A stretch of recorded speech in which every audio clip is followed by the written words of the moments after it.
Week 9, day 2. This is 1/4 of the year is over, 1/4 of the semester, 1/4 of developing you is over. Have you got 15 minutes a day to make yourself a better you?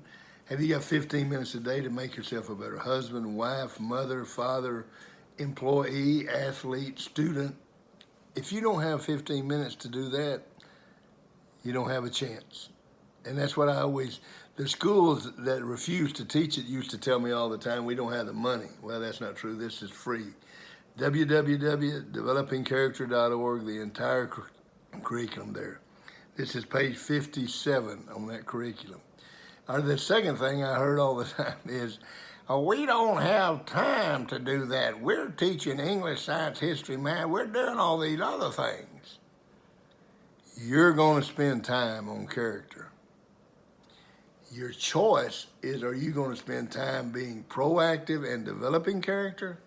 Or are you going to spend time reacting to their lack of character? All the years that I coached and I taught these lessons every day, I spent less time on character, I would bet you, than any coach in America. Because all I taught was 15 minutes a day, and they could take those, and I didn't have to deal with a lot of principal referrals or going up and finding kids that had a big beer party over the weekend and doing. I didn't say the kids were perfect. I'm not saying that. I'm just saying I'll bet you I did less dealing with discipline and character. The quality this week is discipline. Great story, great story. I'm going to read this story to you because I love it.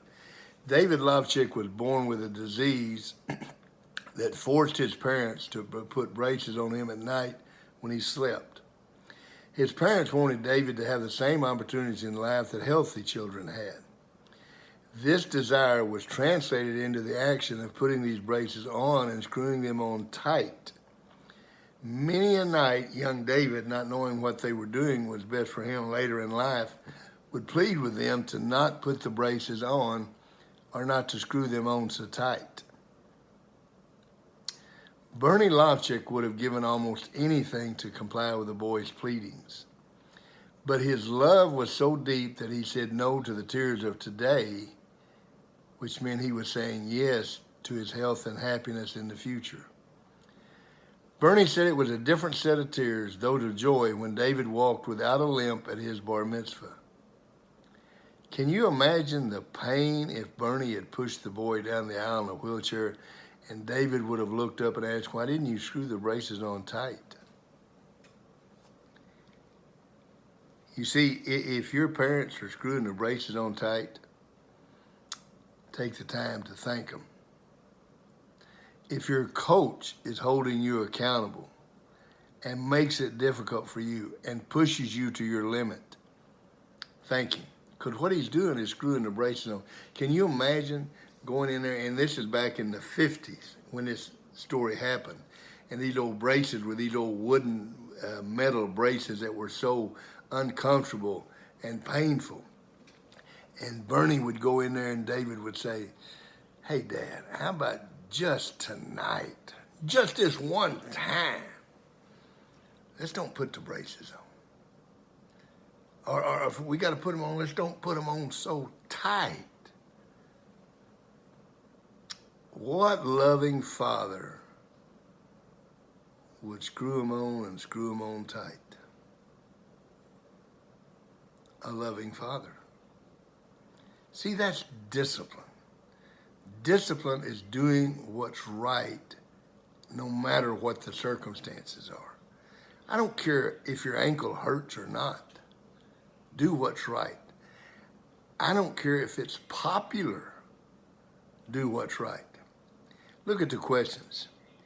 The young boy did it so he was able to walk. Why must you do it? See, you got to screw the braces on, and you got to screw them on tight.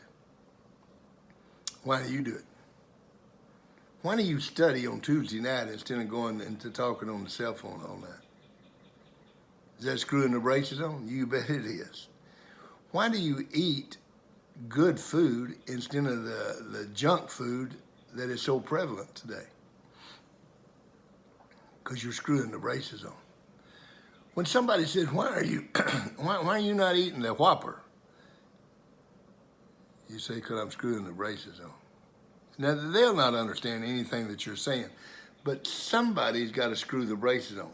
Whether it's you, or your parents, or your coach, maybe it's a friend. Everybody needs an accountability partner, a friend that says we need to screw the braces on. Question number 2. Answer this. Write the answer to this. Why not screw the braces? I know. It's easy.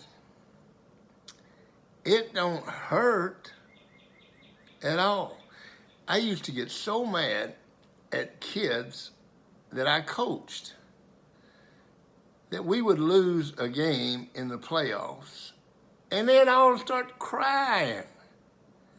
And I'd get mad and I'd say, you know what, guys? If you'd have cried last summer because of the workout, if you'd have cried last summer because it was so hot and you still worked out, if you'd have cried last summer because your body ached and you still did it, we wouldn't be crying today. Oh, he's such a competitor, coach. He just cried when they got beat. He should have cried before they ever played, when they started training. You see, you're going to cry one time or the other. And the best time to cry is in the summer before it ever gets there. Screw the braces on. What will it take for you to screw the braces on academically? Be honest. Answer the question. What's it going to take for you to screw the braces on academically? I told you the story that the counselor asked the girl, what do you want? And she said, I want to go to A&M. And he said, you got to make straight A's to go to A&M. So she screwed the braces on. Somebody had to tell her what to do. But all of a sudden, she quit that cell phone and started doing the academics.